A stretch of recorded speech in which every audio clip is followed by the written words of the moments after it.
영광과 전한 거룩한 복음입니다.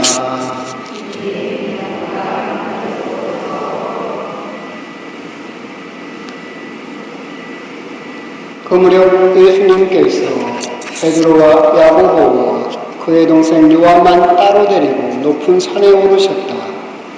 그리고 그들 앞에서 모습이 변하셨는데 그분의 얼굴은 해처럼 빛나고 그분의 옷은 빛처럼 하얘졌다. 그때 모세와 엘리야가 그들 앞에 나타나 예수님과 이야기를 나누었다. 그러자 베드로가 나서서 예수님께 말하였다. 주님, 저희가 여기에서 지내면 좋겠습니다. 원하시면 제가 초막셋을 지어 하나는 주님께, 하나는 모세께, 또 하나는 엘리야께 드리겠습니다. 베드로가 말을 채 끝내기도 전에 빛나는 구름이 그들을 덮었다.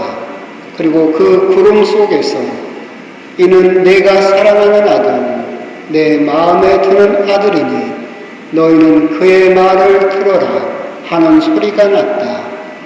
이 소리를 들은 제자들은 얼굴을 땅에 대고 엎드린 채 몹시 두려워하였다. 예수님께서 다가오시어 그들에게 손을 대시며 일어나라, 그리고 두려워하지 마라 하고 이르셨다. 그들의 눈을 들어보니 예수님 외에는 아무도 보이지 않았다. 그들이 산에서 내려올 때 예수님께서는 그들에게 사람의 아들이 죽은 이들 가운데에서 되살아날 때까지 지금 본 것을 아무에게도 말하지 마라 하고 명령하셨다. 주님의 말씀입니다.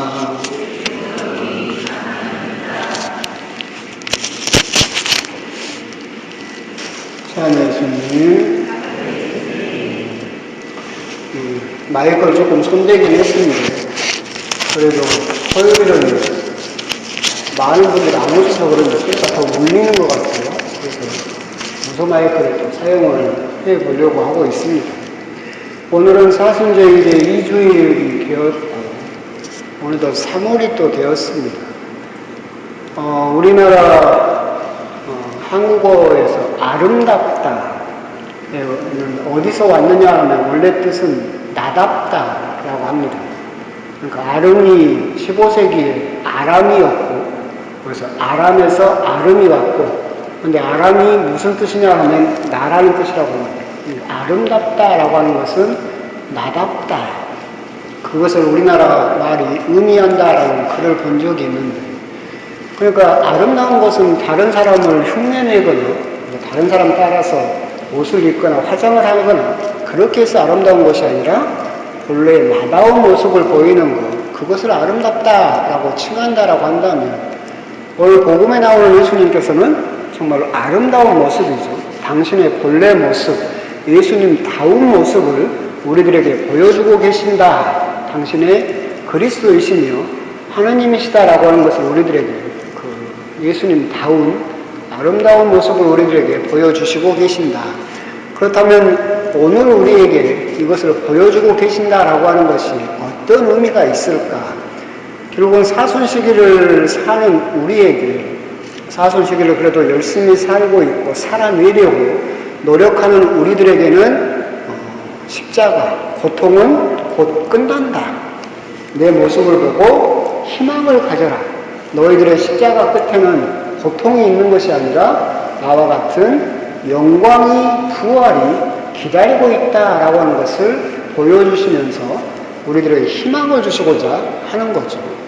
그리고 또 다른 분들 사순시기를 그냥 똑같은 2월이나 3월로 이렇게 똑같은 삶을 살고 있는 분들에게는 예수님께서 십자가 없는 고통은 십자가 없는 부활은 없다.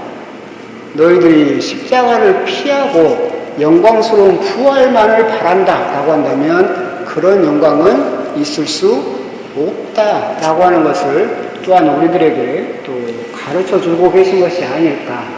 이를 위해서 천상의 증인과 또 지상의 증인이 등장을 하죠. 천상의 증인은 모세와 엘리야입니다. 모세는 여러분도 아시는 바와 같이 모세오경이라고 하는 구약 성경에서 가장 중요한 모세 오경을 쓴 율법을 상징하는 사람이고, 엘리야는 애언자를 상징하는 사람이죠.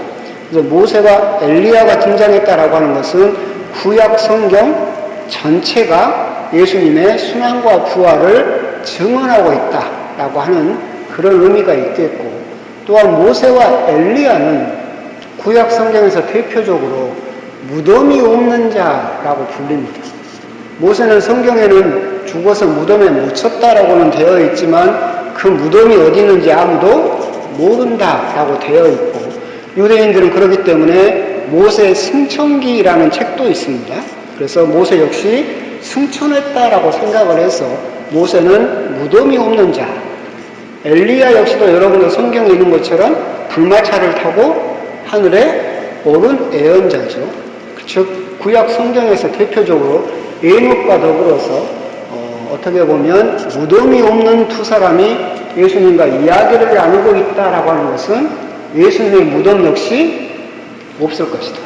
예수님의 무덤도 비어있게 될 것이다 라고 하는 것을 또한 우리들에게 이야기를 해주고 있고, 구약 성경 전체가 예수님의 순환과 부활에 대해서 증언을 하면서 예수님의 비어있는 무덤, 즉 부활을 또한 우리들에게 알려주고 있다. 지상에 또 증인들이 있죠.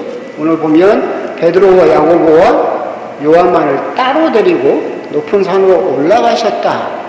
이와 똑같은 광경을 우리가 어디에서 보게 되느냐면 겟세마니 동산에서 봅니다.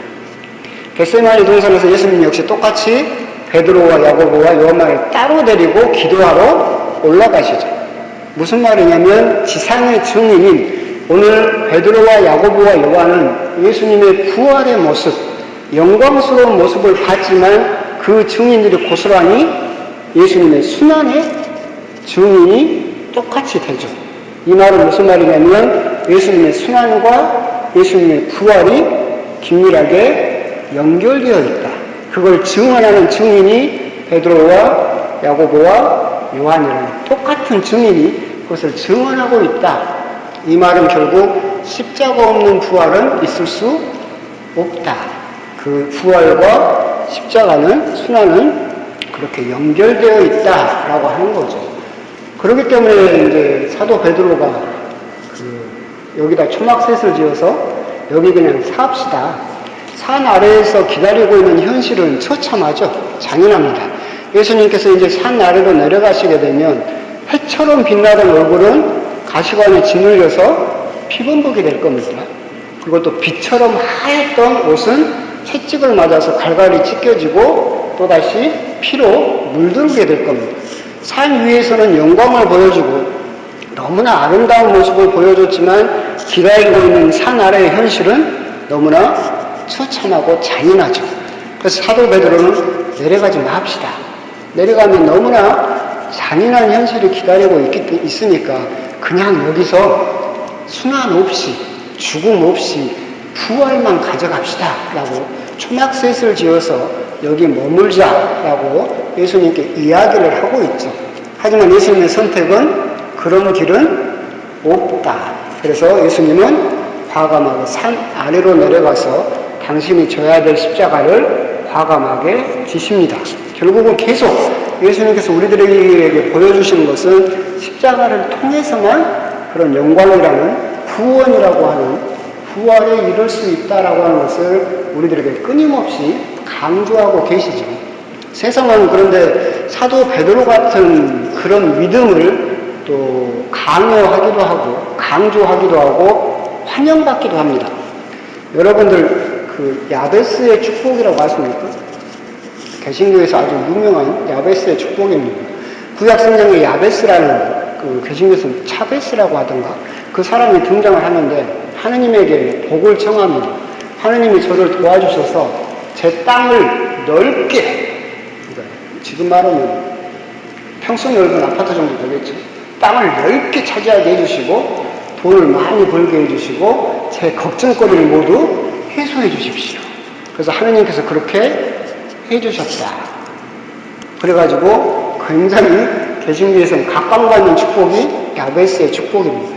거기에 십자가가 있습니까? 없습니다. 모든 고통을 다 없애달라고 이야기를 했죠. 재물도 많아지고 건강해지고 그렇게 해달라. 또는 삼박자 축복도 있습니다.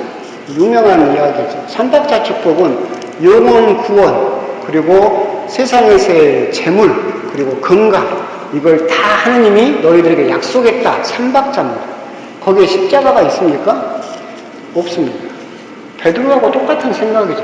고통 없이, 십자가 없이 이 지상에서 돈 많이 벌고 건강하고 그리고 거기에 더불어서 구원까지 갖겠다라는 야심찬 계획이지만 그런 방법은 없습니다. 제가 조월동에 있을 때 이렇게 봉성체를 가게 되면 어떤 교회 벽에가 크게 적어져 있어요. 10,000배, 그 교회는 10,000배로 돌려준대요. 내가 그 지나가면서 그 생각했어요. 야, 저기다 10,000원 내면 얼마로 되돌려준다는 거예요, 하느님이? 10,000배니까 1억으로 되돌려준대. 얼마나 좋아해. 세상은 그걸 계속해서 우리들에게 이야기하죠. 십자가 안 져도 돼. 그냥 좋게 사도 베드로처럼 초막 찢고 고통 없이, 십자가 없이 영광만 가질 수 있어 라고 이야기를 하지만 예수님은 결코 그런 방법은 없다라고 이야기를 하십니다.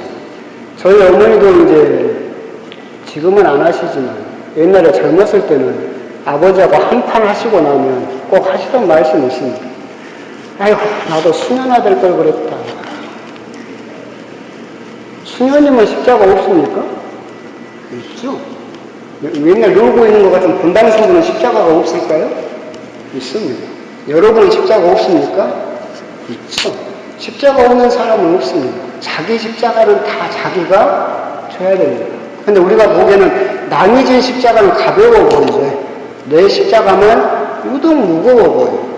근데 그 십자가를 여러분들이 지지 않겠다, 버려버리면 뭣도 포기해야 된다? 부활도, 영광도, 구원도 포기해야 된다. 엊그저께 평일미사 때 자기 십자가 이야기를 잠깐 했었죠.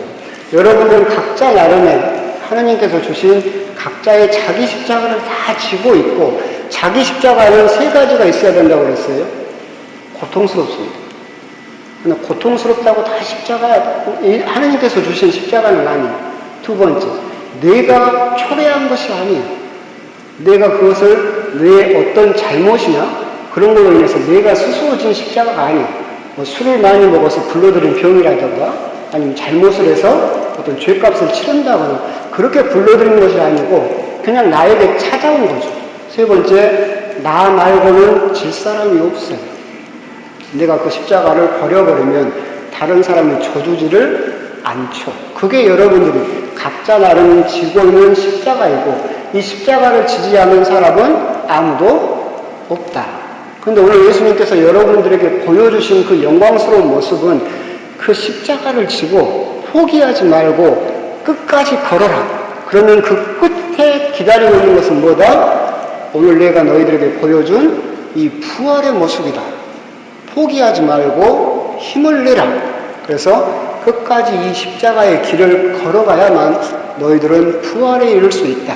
이 십자가를 버려버리고 이 십자가를 포기하고 사도 베드로처럼 그냥 여기 초막색 지어서 여기 삽시다 라고 십자가 없는 부활을 꿈꾸지만 그런 길은 없다 라고 하는 것을 예수님께서 우리들에게 보여주고 계신 그 광경이다라고 생각을 하시면 되겠습니다.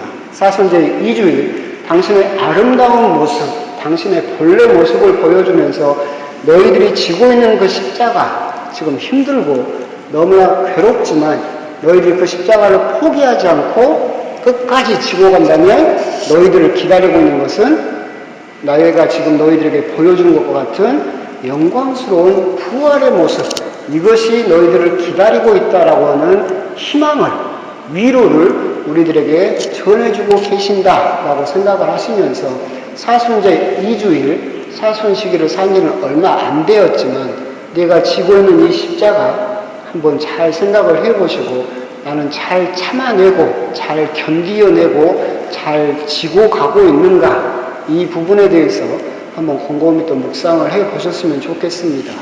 아멘.